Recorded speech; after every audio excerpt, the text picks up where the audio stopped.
Vi pratar ofta det här ordet hunddog. Ja, Sanafa förklarar det här lite så här. Gud ord strömmar som en flod. Så det är mitt ämne idag.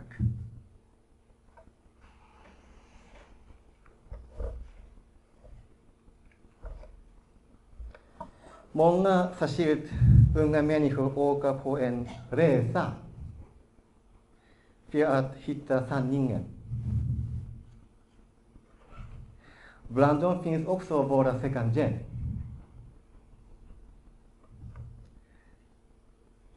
Flera av oss träffade vår kyrka, gudomliga principerna, när de reste långt. Jag heter Lorenz, en av dem. Ja. Kanske är det så att det blir lätt för dem att lyssna på sin inre röst, eftersom de inte är längre upptagna med vardagliga saker.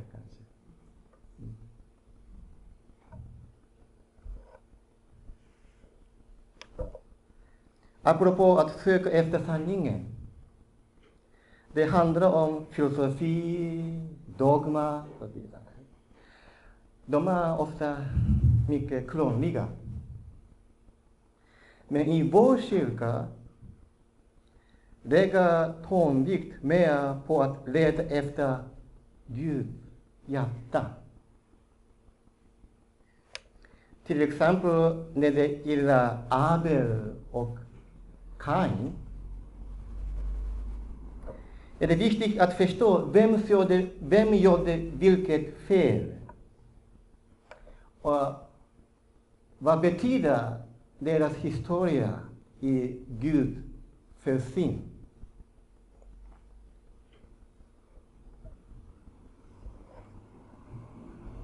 Men i vår kyrka pratar vi också en annan sak och en annan nivå.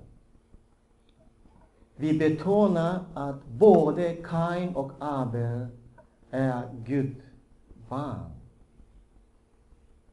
Med den här synvinkeln tänker vi mer om den här historien. Det är ett exempel. Vi betonar mer Guds hjärta.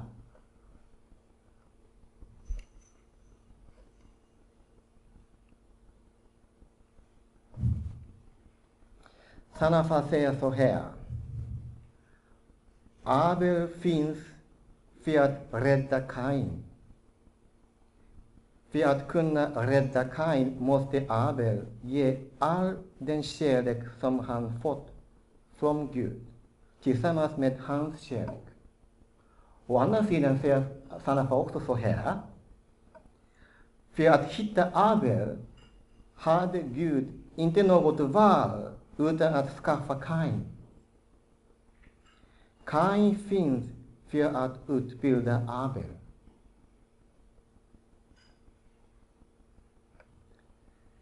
Jag skulle säga att ord som guidar oss till den världen av hjärta är på något vis sanningen. Det är sant. I så fall är ordet sanningen relativt, tycker jag. Orden från himlen kan mottas och accepteras av sanningen, men ibland inte. Inte alla förstår att de är sant. Orden kan vara värdelösa, beror på mottagarens omständigheter. De kunde missförstå att orden kommit från Satan ibland. Om vi vittnar, då upplever vi så här, ja, från vissa människor. Är det någon under källan? Ja. En medlems bror undrade varför den här medlemmen slutat att röka och alla dumma saker och ändrat sitt livsstil helt. Så bröden också kom till seminarium för att lyssna på DP, för att reda på vad har hänt med sin bror. I seminarium blev han också inspirerad. Och sen tänkte han, jag har nästan hjärntvättat. Så sanningen gick inte fram med den här bruden. Men gick bra med vem. Så därför säger jag att kanske ibland sanningen relativt. Det beror på vem tar. Jag ska berätta lite om en händelse med mina föräldrar. När jag hade deltagit i ett Unification Churches seminarium och kom hem, blev mina föräldrar arga. De var mycket negativa. Till mig, till kyrkan. Eller mot mig och mot kyrkan. De sa många obekväma ord mot mig. Men ju mer de blev arga, desto mer kärlek kände jag från dem. På naturligt sätt kände jag mig att de älskar mig så mycket. Därför de är desperata och säger sådana saker. Så jag fick någon översättare mellan mig och mina föräldrar kanske. Andlig översättare kanske. Så jag var lugn och tacksam. Medan mina föräldrar var så arga. De skrek. Jag blev glad. Mina föräldrar älskar mig så mycket. Ja. Det är någonting annat, eller hur? Men det hände verkligen. Så till slut gav de mig pengar och sa, du kan göra vad du vill, bara ta hand om din hälsa.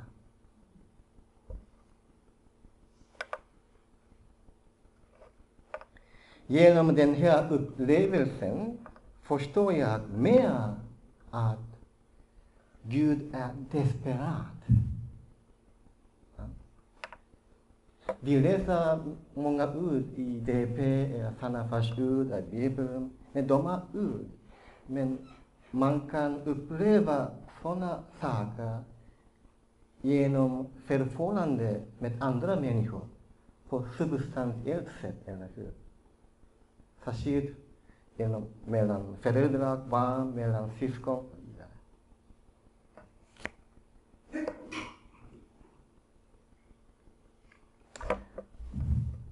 Då kommer liknelsen om sådden. Det är viktigt att söka sanningen, men det är också viktigt att utveckla sig så man kan ta in sanningen. Bibeln berättar om det i liknelsen om sådden.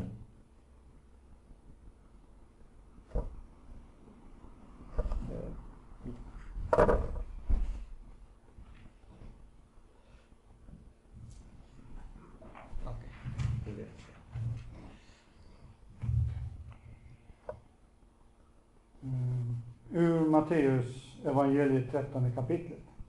Liknelsen om sådden. Den dagen gick Jesus hemifrån och satte sig vid sjön. Det samlades mycket folk omkring honom. Och därför steg han i en båt och satt i den medan allt folket stod på stranden. Och han talade till dem med många liknelser. En man gick ut för att så. När han sådde föll en del på vägkanten och fåglarna kom och åt upp det.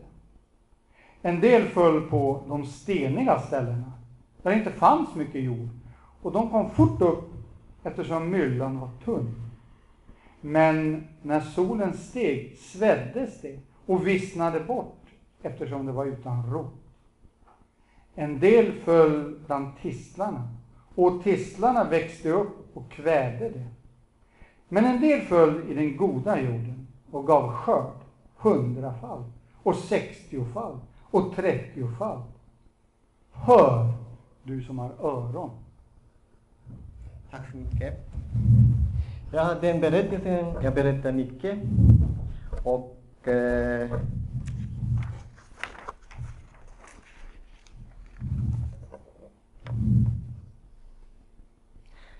ja, Bibeln berättar också om svin. Så akta er att inte bli en sån här svin. Ni förstår vad det betyder i Bibeln. Ja, har betyder inget. Ja, det är också en annan bibelberättelse. Eller? Ja. I Japan säger vi att en katt inte kan uppskatta Gud mynt. Ja, det är lite roligare. Jag berättar lite om mina upplevelser i Sapporo i Japan. När jag var i Sapporo brukade söndagsandakten ta 1 eller 2 eller 3 timmar. Ibland 4 timmar. Virkelig långt. De översteg inte Sanafars rekord, men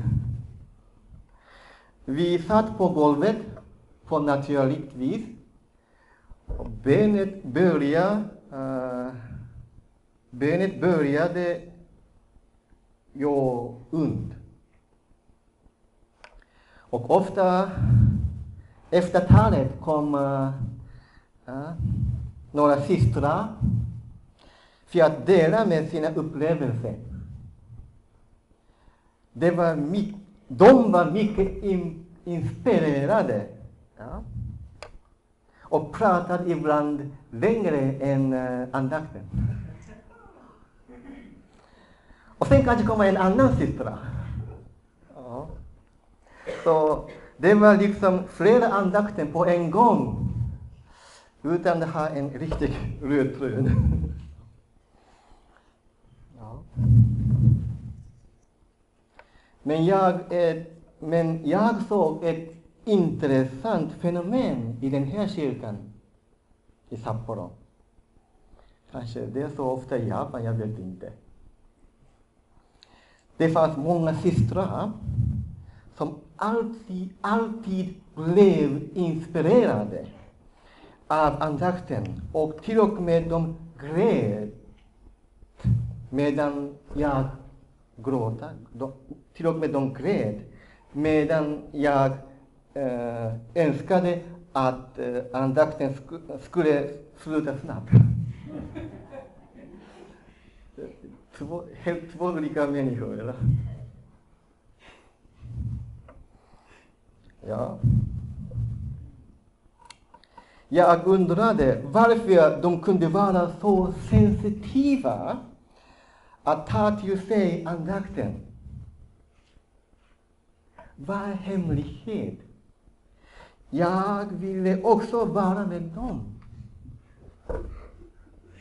Ja. Och jag hittade någon som pratade om detta.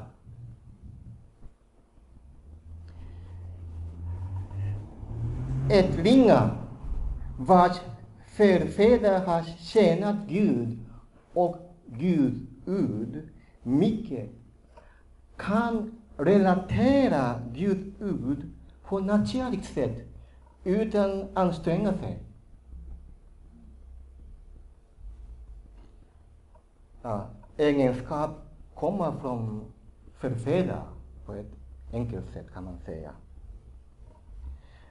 Det kan betyda att jag kan börja i min generation för att kunna relatera Guds ord bättre om jag anstränger mig. Jag kan börja med mig.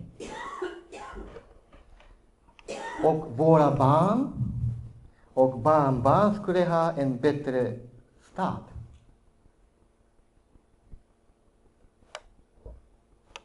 De måste börja. Så sanningen är viktig.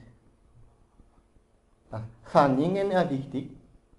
Men förmåga att känna sanningen är viktig också för mig.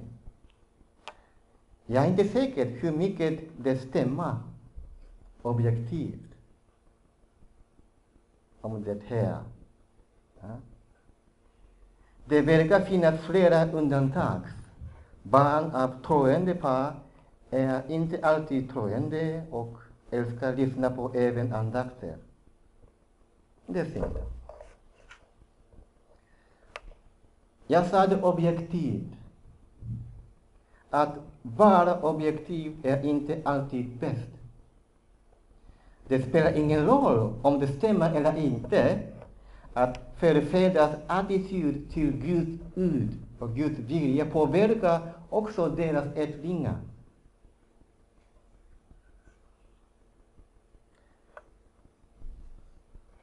Sanningen är att jag kunde ha hopp under 30 år att jag kan börja med mig.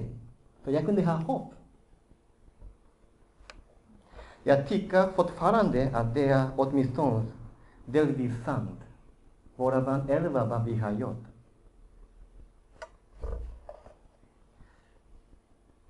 Jag pratade lite om presensång. Fundoche under tiden med presensång.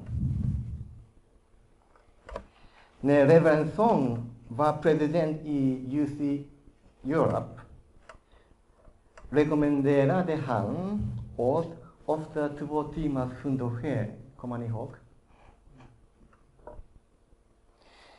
Ibland var det så att vi läste exakt samma tal under 40 dagar. Ja.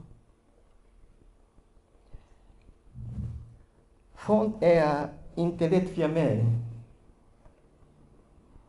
Men det blev jättebra till slutet.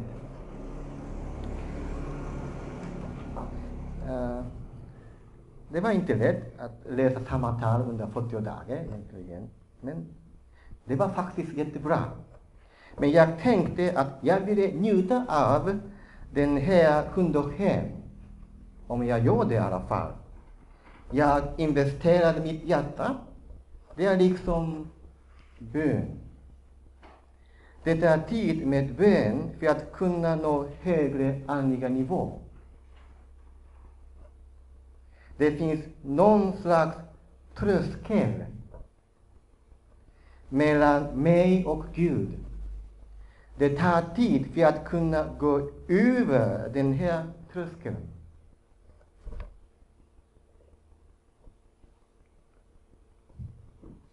Det lärde jag mig i början av mitt trosliv i Japan.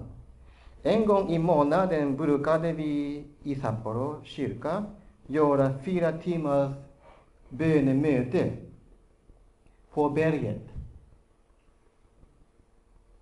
Anledningen var att där kunde man be högt, där kan man skrika.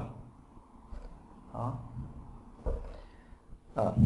Vi brukade komma till den här platsen.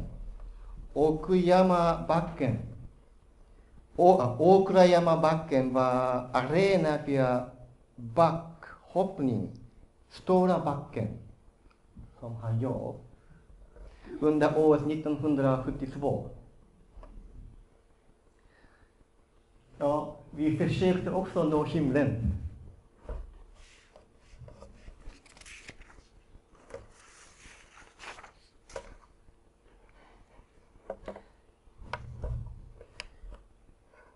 Bön på japanska är kito. Koreanerna säger kido. Lite likadant. På japanska kito. Någon har påhittat ett nytt ord för bön.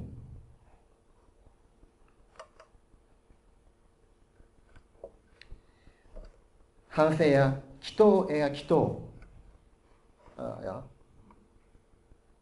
Det ser lite annorlunda ut. Gul och blå. Båda komplicerade, eller hur? Ja.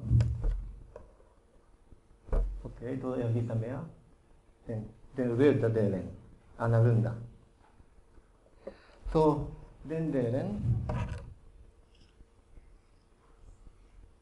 Så han har ändrat den delen. Ja.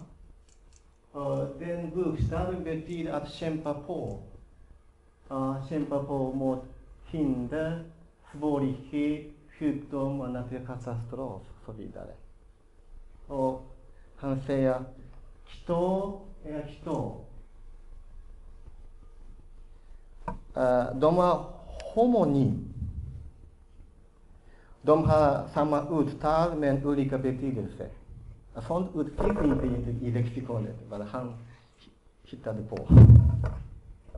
Så alltså, att be är att kämpa på. För att komma fram till Gud i bön. Så kan man säga. Det gäller till hund och själ. När man har kämpat mot Guds ord, även om det är svårt. Och då kommer man plötsligt in i helt annan andlig nivå. Efter man har kämpat hårt. Man förstår lite av himmelens hjärta och börjar gråta ibland. Som jag har sagt, att vissa medlemmar inte behöver kämpa så här. De kan relatera till Guds ord helt naturligt. Men det finns hopp för alla om man kämpar på. Tröskeln kommer att övervinnas. Jag håller med att vår andakt borde vara mer inspirerande. Det är bra att ha musikband, bra att ha en kör.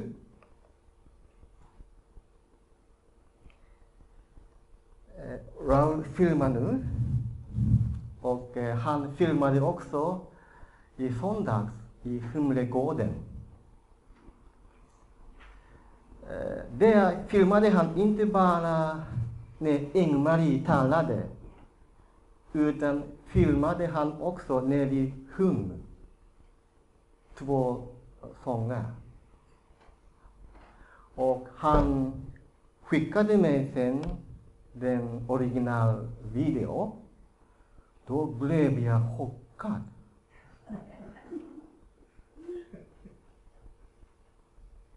Vet du vad? Det finns åtminstone 3 stycken som umgick och pratade högt varandra medan vi sjöng.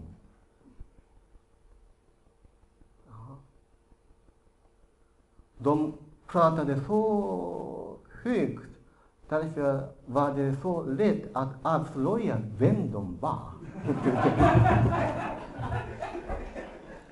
Kommer ni ihåg att vad Sanafar sa om det? Allting vad vi gör på jorden kommer att filmas.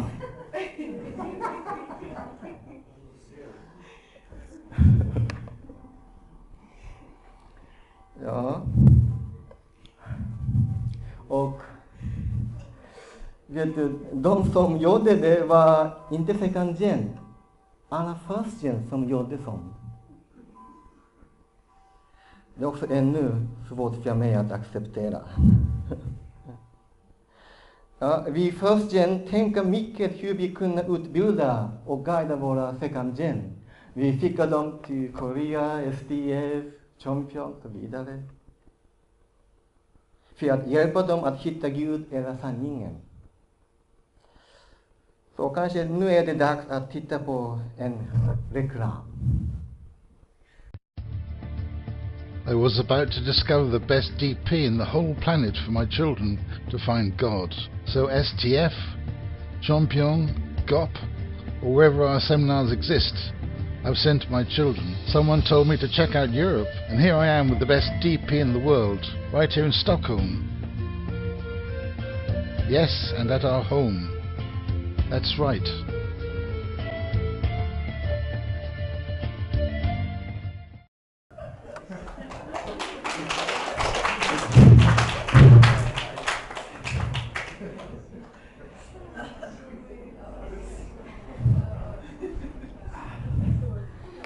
På grund av fallna natur har vi tendens att klaga någon om det finns ett problem. Vi är duktiga på det. Kanske finns orsaken där borta på honom, henne eller på kyrkan. Men å andra sidan är det min business att utveckla och justera mitt andliga tillstånd eller nivå för att nå Guds nivå. Ja, tack så mycket.